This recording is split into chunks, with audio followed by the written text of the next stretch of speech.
김수종이 꿈꾸는 정의롭고 원칙이 살아있는 대한민국. 청취자 여러분과 함께 만들어가겠습니다.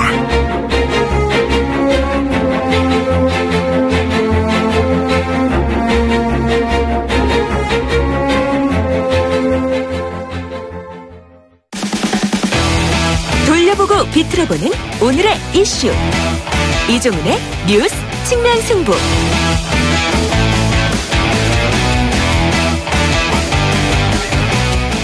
네, 오늘 핫 이슈 한 가지 돌려보고 비틀어보겠습니다. 시사계의 진돗개 이종훈 박사 오셨습니다. 안녕하십니까? 네, 안녕하십니까? 예, 오늘 어떤 이슈를 다루실 겁니까? 오해와 진실. 오해와 진실. 영화 제목 같기도 하고 드라마 그렇죠. 제목 같기도 하고. 네. 예.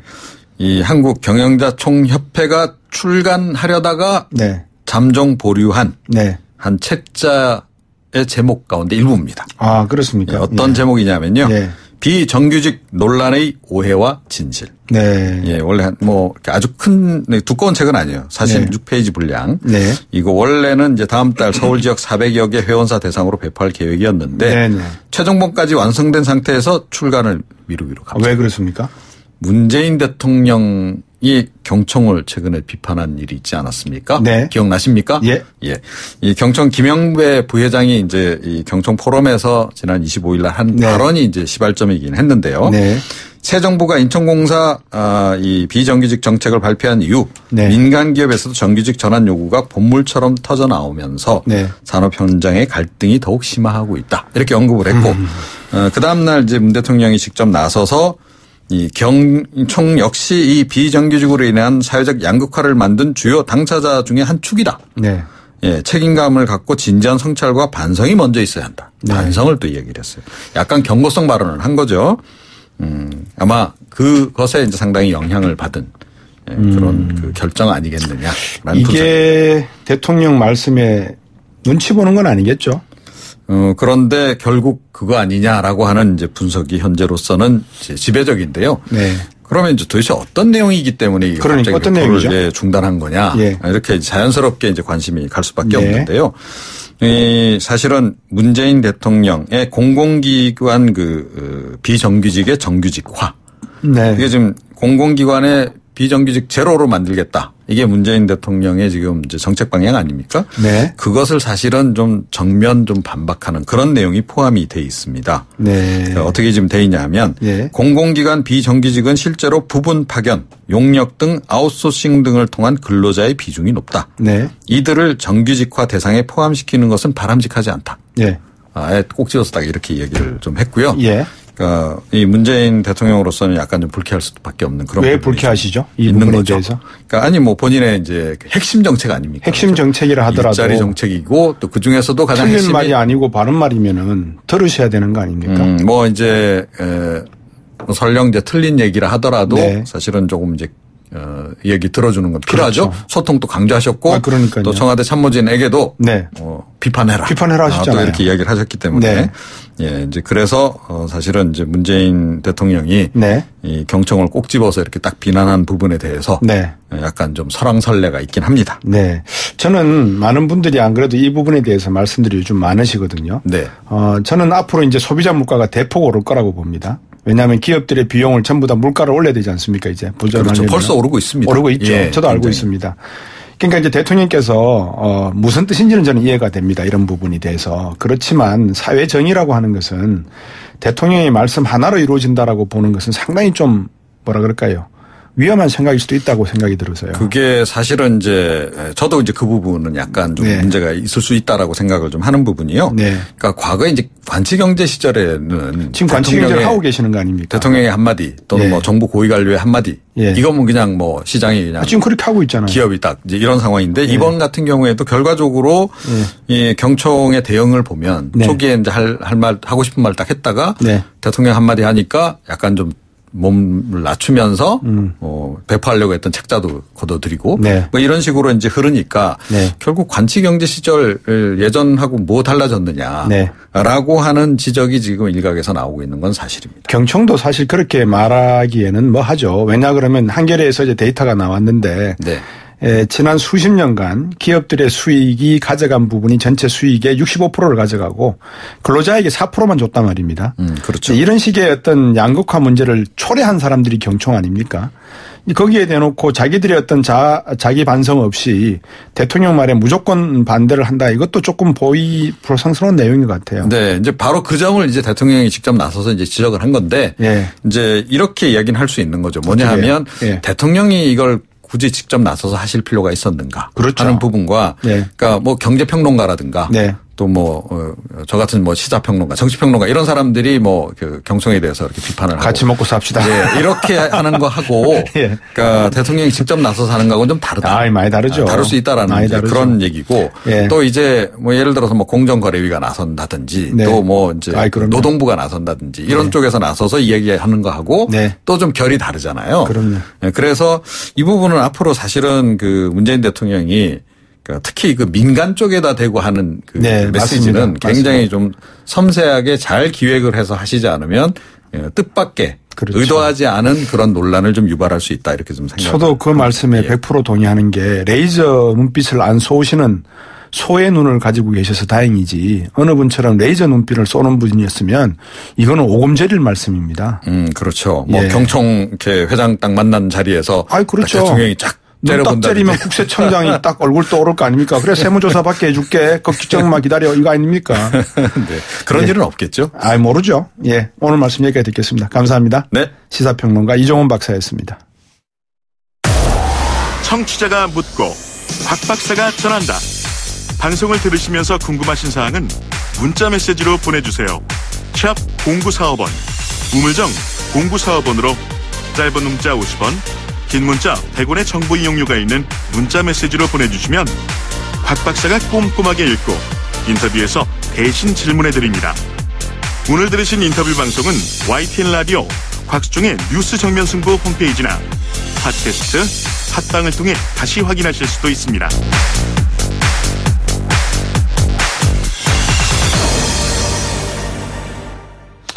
네, 두 번째 인터뷰 시간입니다.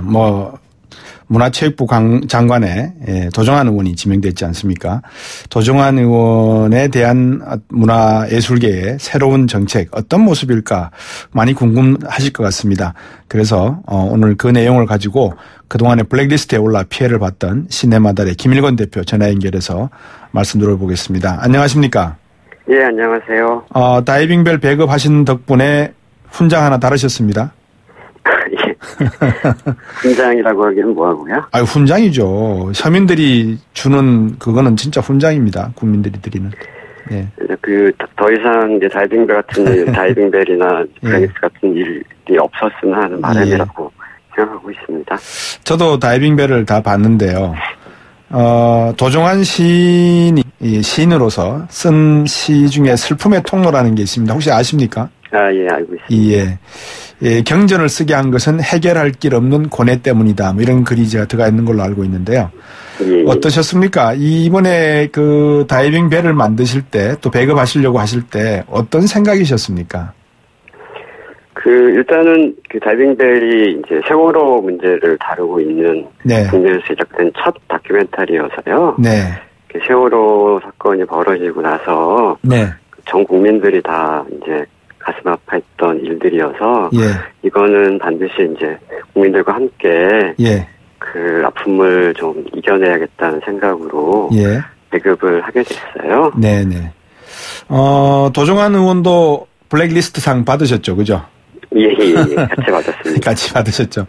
오늘 도정환 의원이 문체부 장관 지명됐는데 어떤 느낌이시고 어떤 부탁을 좀 하시고 싶으신가요? 일단은 이제 도정환 의원님이 시인이시잖아요. 그럼요. 예, 그리고 이제 큰 의미에서 이제 시인이시면 문화인이기도 하고 특별히 다이빙벨로 이제 문제가 있던 블랙리스트를 이제 처음으로 문제 얘기를 하셨던 분이기 때문에 문화에 대한 이해도 많으시고 특히 현안인 블랙리스트를 최초로 이제 이렇게 드러내신 분이기도 해서 새롭게 장관이 아직 어떻게 될지는 모르겠지만 되시면 문화 전반에 대한 이해도도 굉장히 높으시고 지금 산적해 있는 블랙리스트를 더 이상 일어나지 않게 시스템화시키는 때도 큰 역할을 하실 거라고 생각을 하고 저는 되게 이제 긍정적으로 반갑게 꼭 문재부 장관으로 되셨으면 하는 바람을 갖고 있습니다. 네. 이전에 이창동 감독이 노무현 정부 때 장관을 그렇죠. 하셨잖아요. 그 다음에 유인촌 씨가 이명박 대통령 때 또 하고요. 같은 문화계라도 조금 이렇게 문화체육장관부 장관이 되는 게 좀 이렇게 우선순위 같은 게 밀리는 경우가 있습니까? 그런 건 아닌 것 같고요. 그 이제 시기에 맞춰서 가장 문화체육부의 의견들을 가장 잘 반영하시고 그다음에 현 정권에서 정책 방향을 가장 잘 수행하실 분을 장관을 모시는 걸로 알고 있고요. 그런 면에서 이제 두정 의원 같은 경우는 가장 적임자라고 생각을 하고 있습니다. 예. 지금 문화체육관광부가 예산이 엄청나잖아요. 그죠? 1조가 넘잖아요. 그죠? 이거를 문화체육관광부가 제대로 집행하고 있다고 보십니까? 어떻게 보십니까? 이 부분을? 그러니까 일단은 기간에 이제 문체부에 지금 구속되어 계신 분들도 계시고 그런데 기본적으로는 이제 지원은 하되 간섭은 하지 않는다라고 하는 게 문화정책의 어떤 근간일 텐데 이 정권 같은 경우 사실은 이제 지원을 빌미로 간섭을 굉장히 심하게 한 거죠. 그리고 간섭의 차원을 넘어서서 통제하려고 했고 심지어는 이제 블랙리스트라고 하는 걸로 이제 의견이 다른 사람들은 이제 배제하거나 탄압을 했기 때문에 좀 어떻게 보면 이제 비정상의 정상화가 빨리 이루어지길 바라고 있습니다. 아, 그렇군요. 김일건 대표께서 블랙리스트에 오른 이유가 뭡니까? 이 다이빙벨 보급했다고 그랬습니까? 예, 저 같은 경우는 직접적으로는 다이빙벨을 배급한 이것이 크고요. 다이빙벨 이후에도 이제 세월호를 다룬 다큐멘터리들이 계속 만들어졌고 극장에 개봉을 했었어요. 그래서 아마 그 이유가 가장 크지 않았을까. 저는 보통 이 정치 뉴스를 잘 안 보고 잘 읽지도 않고 그러는데요. 저는 경제하는 사람이라서 경제 이슈를 주로 보는 편인데. 근데 한 번은 온라인 뉴스를 보다가 눈에 띄는 게 청와대에서 이 다이빙벨 보급 배급된 거를 못 보게 하려고 표를 싹쓸이했다는 그게 헤드라인에 나오더라고요. 그런 적이 있었습니까? 저도 봤습니다. 저희가 사실은 이제 다이빙벨이 처음으로 공개된 게 이제 부산국제영화제였거든요. 그랬죠. 출품하려 그러다가 못 하셨죠. 부산국제영화제 이제 상영관이 거의 다 매진이 됐었어요. 처음에요. 발매하자마자 바로 초기에 매진이 됐었는데 사실 저희가 이제 상영 끝나고 이제 관객과의 대화라고 하는 행사가 있어서 가보니까 자리가 이제 거의 텅텅 비어 있는 거였어요. 나중에 이제 그런 사실을 알게 됐죠. 그때도 짐작은 했지만 참 씁쓸하네요. 외압에도 배급을 포기하지는 않으셨지 않습니까? 그럴 수는 없었죠. 왜 그럴 수 없었습니까? 아까도 말씀드린 대로 세월호 문제를 가장 처음으로 가장 빠른 시기에 이제 다룬 다큐멘터리였기 때문에 그 당시만 해도 세월호 문제가 계속 진행 중이었고 그 다음에 특조위 활동과 관련해가지고도 굉장히 유가족들과 정부의 입장들이 다르기도 했었고 그래서 이거는 같이 머리를 맞대고 풀어야 할 가장 우선적인 문제라고 생각을 해서 꼭 많은 사람들과 공유하고 싶은 마음에서 그런 생각으로 배급을 하게 됐습니다. 이 지난 정부에서 변호인 영화 제작사, 배급사 어려움이 있었고 또 거기에 여러 가지 에피소드도 많이 얽혀 있지 않습니까? 왜 박근혜 정부는 정권에 비판하는 목소리에 이렇게 예민하게 반응했을까요? 그러게요. 좀 사실 같이 문제가 없는 정부는 있을 수 없잖아요. 그럼요. 그러면 사실 당사자들이나 사회적 우리 논의를 하고 합의하는 과정에서 문제를 좀 풀고 서로 설득하면 될 텐데 박근혜 정부 같은 경우는 그렇기보다는 일방적으로 뭔가를 관철해야 되고 배제해야 되고 이랬던 식의 어떤 국정 운영이었던 것 같아요. 그런 의미에서 벌어진 일이지 않을까. 요즘 문성근 씨가 전혀 보이지 않는데 요즘 뭐 하고 계십니까? 문성근 씨는? 그건 저는 잘 모르겠습니다. 지금 블랙리스트나 이제 지원 배제 이런 문제는 문재인 정부에서는 걱정 안 해도 되겠죠? 그건 이제 지켜봐야 될 문제인 것 같고 사실은 공약이나 이런 데서 충분히 블랙리스트에 대해서 이제 절대 반대하는 입장들을 펴시고 계시기 때문에 기대는 하지만 사실은 정부라고 하는 것이 자기의 어떤 정책 기조라든가 그런 부분들과 다른 이야기를 하면 그건 좀 입장이 곤란하기도 하잖아요. 근데 이제 저는 문재인 정부 같은 경우는 사실은 뭐 선거 과정이나 기간의 활동들을 보면 반대하는 입장들까지도 포괄해서 같이 풀어안고 논의하면서 가실 거라고 믿고 있습니다. 네. 방금 저는 깜짝 사실은 놀랐습니다. 김일건 대표께서 흔쾌히 문재인 정부는 그런 일 없겠죠라고 답하실 줄 알았는데 이 정부란 역대 정부를 봤을 때 그런 정부가 많지가 않았다라는 말씀을 하셔서 정말 중요한 것은 수석 보좌관들에게 나한테 반대의 목소리를 내라고 했던 문재인 대표의 그 말이 그 초심이 더 중요한 거 아니겠습니까? 그죠? 그것이 굉장히 중요하고요. 그리고 그게 이제 실제 그 행정기관 안에 일반적으로 어떤 그 시스템이나 상식처럼 실제 일을 하는 공무원들에서도 그것들이 적용돼야 되는데 그거는 또 다른 문제잖아요. 우리 김일건 대표께서 보시기에 지금 영화사도 지금 엄청나게 어려움을 겪는 것도 많지 않습니까? 제작하려고 하는 것도 좀 그동안 관습에 의해서 두려워서 또 무서워서 습관적으로 이렇게 피해온 것도 있고 창작력이 많이 필요한데 영국이 소득이 1인당 2배로 5만 불로 뛰게 된 게 해리포터가 만들어지고 난 다음에 였다는 이야기도 뭐 나오는 정도인데요. 어떻습니까? 우리가 앞으로 제작하고 작품 활동을 할 때 제일 필요한 게 뭐라고 보십니까? 사실은 이제 자유죠. 표현의 자유, 창작의 자유, 그리고 생각의 자유. 그것에 어떤 걸림돌도, 어떤 간섭도, 외압도 있어서는 안 되고, 사회적 분위기도 있어서는 안 된다고 봐요. 그것들을 제약하는 순간 사실은 창작자들은 자유롭게 창작한다고 자유롭게 상상한다기보다는 틀 안에서 상상을 하게 되고, 스스로를 검열하게 되는 것들이 가장 무서운 문제고, 그것이 이제 창작에서 가장 큰 해악이기도 하거든요. 갑자기 우리 김일건 대표님과 말씀 나누다 보니까 한대수 씨의 그 자유라는 가사가 들어가는 노래가 생각이 나네요. 지금 앞으로 제작하고 싶은 꿈이 있으시다면 어떤 겁니까?